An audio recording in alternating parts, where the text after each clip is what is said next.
जय जय शङ्कर हर हर शङ्कर जय जय शङ्कर हर हर शङ्कर जय जय शङ्कर हर हर शङ्कर जय जय शङ्कर हर हर மங்களாரத்தி தெய்வத்தின் குரல் 4ஆம் பாகம்.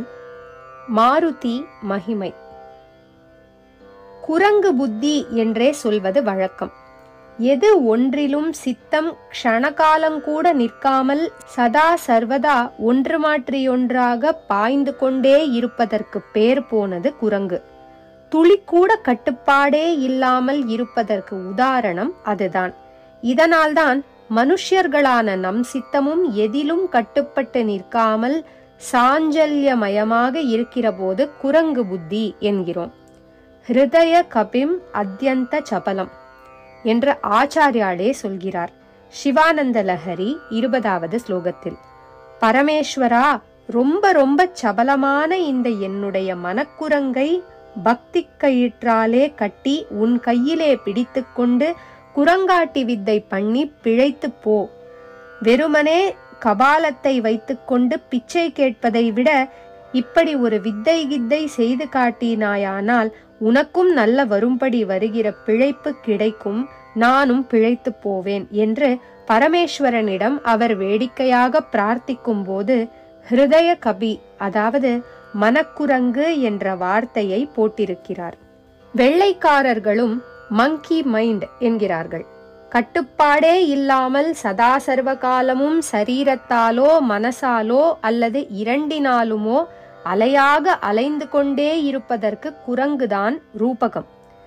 ஒரு பசு இருக்கிறது, யானை இருக்கிறது. இவை மாம்சம் சாப்பிடுவதே இல்லை, சாக உணவுதான் தின்கின்றன என்றால் அதிலே ஆச்சரியப்படுவதற்கு ஒன்றும் இல்லை. பசித்தாலும் புல் தின்னாது என்கிற ஒரு புலி சாக பக்ஷிணியாக மாறினால் அதுதான் ஆச்சரியம். ஆஞ்சநேய சுவாமியின் ஆச்சரியமான பெருமை இதில்தான் இருக்கிறது. சாஞ்சல்யத்துக்கே சஞ்சலத்தன்மைக்கே பேர் போன கபியாக அவர் இருந்த போதிலும், அதோடு மகா பலிஷ்டராக இருந்த போதிலும், மனசை கொஞ்சம் கூட சஞ்சலம் சபலம் என்பதே இல்லாமல் அடக்கி, புலன்களையெல்லாம் அடக்கி, இந்திரிய நிகிரகம் பண்ணி, சரீரத்தையும் ராமச்சந்திரமூர்த்தியின் தொண்டுக்கே என்று அடக்கி அடிபணிந்து அவர் இருந்ததுதான் அவருடைய மகிமை. இதிலே இன்னொரு ஆச்சரியம், அவர் மனசை அடக்கினார். பூர்ணமாக இந்திரிய கட்டுப்பாட்டோடே இருந்தார் என்றால் எல்லா காரியத்தையும் விட்டுவிட்டு எங்கேயோ குகையிலே மூக்கை பிடித்து கொண்டு உட்கார்ந்து விடவில்லை. ஜனசமூக சம்பந்தம் இல்லாமல், காரிய பிரபஞ்சத்தில் பட்டுக்கொள்ளாமல் எங்கேயோ ஒதுங்கி மூக்கை பிடித்து கொண்டு உட்காருபவர்கள் இந்திரியம் சித்தம் ஆகியவற்றை ஓடாமல் அடக்கி போட்டு விடலாம். ஆஞ்சநேயர் அப்படி இல்லை. அசாத்திய சாதகர் என்கிற அளவுக்கு காரிய பிரபஞ்சத்திலே செய்திருக்கிறார். சமுத்திரத்தையே தாண்டுவது, ஒரு மலையையே தூக்கி கொண்டு வருவது, ஒரு பெரிய வனத்தை அப்படியே நிர்மூலம் பண்ணுவது, ஒரு பெரிய பட்டணத்தையே தகனம் பண்ணுவது என்றிப்படி செய்தவர் அவர். குறிப்பு: மலை சஞ்சீவி பர்வதம், வனம் அசோகவனம், பட்டணம் லங்காபுரி. மனஸ் கொஞ்சம் கூட சலிக்காதவர். ஸ்ரீராமனின் பாதாரவிந்தத்தை விட்டு இந்தண்டை அந்தண்டை துளி கூட ஆடாமல் ஓடாமல் மனசை நிறுத்தி இருந்தவர். ஆனால் உடம்பால் அவரை போல் ஓடி ஆடி தொண்டு செய்த இன்னொருத்தர் இல்லை. ராம தியானத்திலே அசையாத மனசு ராம காரியத்திலே இதைவிட வேகம் இல்லை என்னும்படியாக ஓடி ஆடுகிற உடம்பு. ரொம்ப வேகமாக ஓடுவது எது? வாயு வேகம், மனோவேகம் என்பார்கள். காற்றுதான் ஸ்தூலத்திலே பகுவேகமாக செல்வது.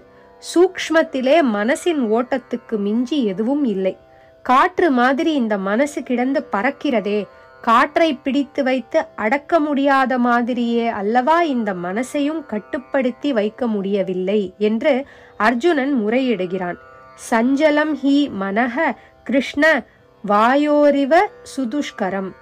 கீதை 6ஆம் அத்தியாயம் 34ஆம் ஸ்லோகம். பகவானும் ஆடாமல் அசையாமல் நிறுத்தப்பட்ட யோகியின் மனசை கொஞ்சம் கூட காற்றே இல்லாத இடத்தில் ஸ்டெடியாக ஜுவலிக்கிற தீபத்தோடு உவமித்துத்தான் சொல்லியிருக்கிறார். யதா தீபோ நிவாதஸ்தோ நேங்கதே சோபமா. கீதை 6வது அத்தியாயம் 19ஆம் ஸ்லோகம். நிவாதம் என்றால் காற்று இல்லாமல் என்று அர்த்தம். வாதம் என்றால் காற்று. வாதம் வாயு இரண்டும் ஒன்றுதான். வாயு பிடிப்பு என்றும் வாதரோகம் என்றும் ஒன்றையேதானே சொல்கிறோம். ஆஞ்சநேய சுவாமி யார்? சஞ்சலத்துக்கே பேர் போன கபி இனத்தில் பிறந்த அவர் சதா காலமும் சஞ்சலித்துக் கொண்டே இருக்கும் வாயுவுக்கு புத்திரர், வாயுகுமாரர். வாதாத்மஜா என்றும் சொல்வார்கள். வாத என்றால் வாயுதானே, ஆத்மஜன் என்றால் புத்திரன். வாத ஆத்மஜன் என்றால் வாயுபுத்திரன். வாதாத்மஜம் வானரயூத முக்கியம் ஸ்ரீராமதூதம் சிரசா நமாமி. யூதம் என்றால் கூட்டம், சேனை. வானரப்படையில் முக்கியஸ்தர் இவரே ஆனபடியால் வானர யூத முக்கியர். இது ஸ்லோகத்தின் பின்பாதி. முன்பாதி என்ன? அதிலே என்ன சொல்லி இருக்கிறது? வாயுவேகம் மனோவேகம் என்று 2 சொன்னேனே, அந்த 2 வேகமும் படைத்தவர் இவர் என்று சொல்லியிருக்கிறது. ஆனால் மனஸ் இந்திரியங்கள் ஆகியவற்றின் சலனத்தில் அல்ல, சரீரத்தாலே செய்கிற காரியத்தில்தான் வாயு வேக மனோவேகக்காரராக இருக்கிறவர். மனோஜவம் மாருத துல்லிய வேகம் ஜிதேந்திரியம் புத்திமதாம் வரிஷ்டம். மனோஜவம் மனசை போன்ற வேகம் கொண்டவர். ஜவம் என்றால் வேகம். மாருத துல்லிய வேகம் காற்றுக்கு சமமான வேகமுடையவர். மாருதம் என்றாலும் காற்றுத்தான். மந்த மாருதம் என்கிறோம் அல்லவா? மாருதத்தின் புத்திரர் என்பதால்தான் அவருக்கு மாருதி என்று பெயர். வீர மாருதி கம்பீர மாருதி என்று பஜனையில் பாடுவார்கள். ஓயாமல் சலிக்கிற மனசை போல மனோஜவர், அப்படியே ஓயாமல் சலித்துக் கொண்டிருக்கிற வாயுவைப் போல மாருத துல்லிய வேகர். அவரே வாயுவின் பிள்ளைதான், வாதாத்மஜர். சஞ்சல ஸ்வபாவத்துக்கே பேர் போன கபிகுல முக்கியஸ்தராக இருப்பவர் வேறே, வானர யூத முக்கியர். இப்படியெல்லாம் இருக்கிறவருடைய ஆச்சரியமான மகிமை என்ன என்றால், இவரையே ஸ்லோகம் ஜிதேந்திரியம் புத்திமதாம் வரிஷ்டம் என்று ஸ்தோத்தரிக்கும்படியாவும் இருக்கிறார். புலன்களை வென்றவர் இவர், ஜிதேந்திரியர். ஜித இந்திரியர், ஜெயிக்கப்பட்ட இந்திரியத்தை உடையவர்.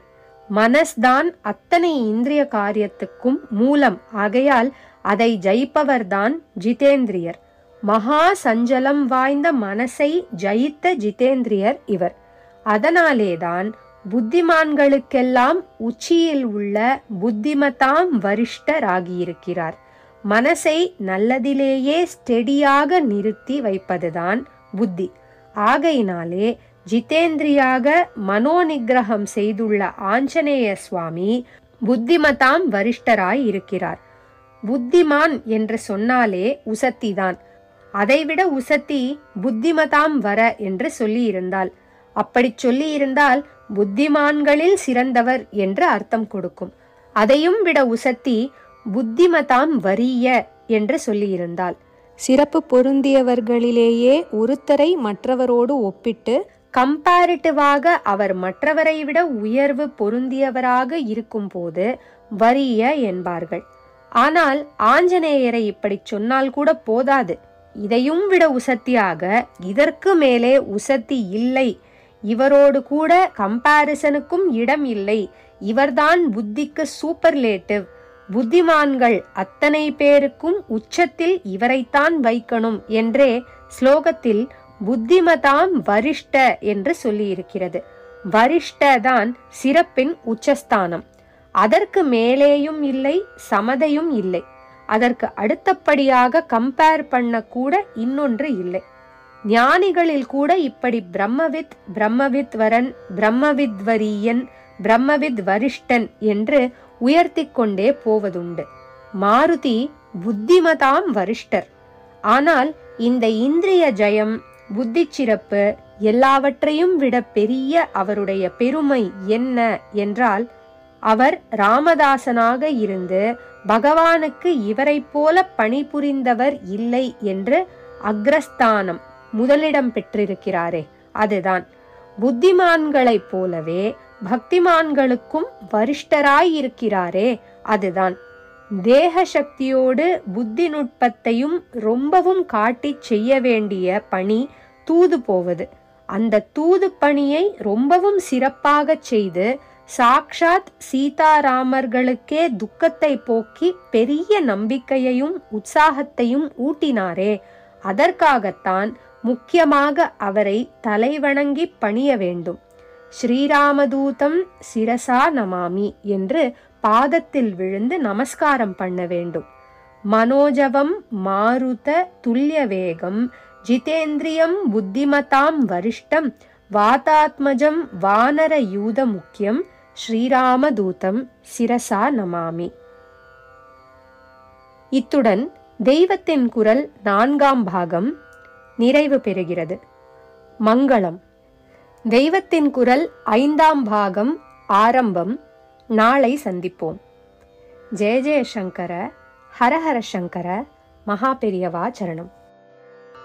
जय जय शंकर हर हर शंकर, जय जय शंकर हर हर शंकर, जय जय शंकर.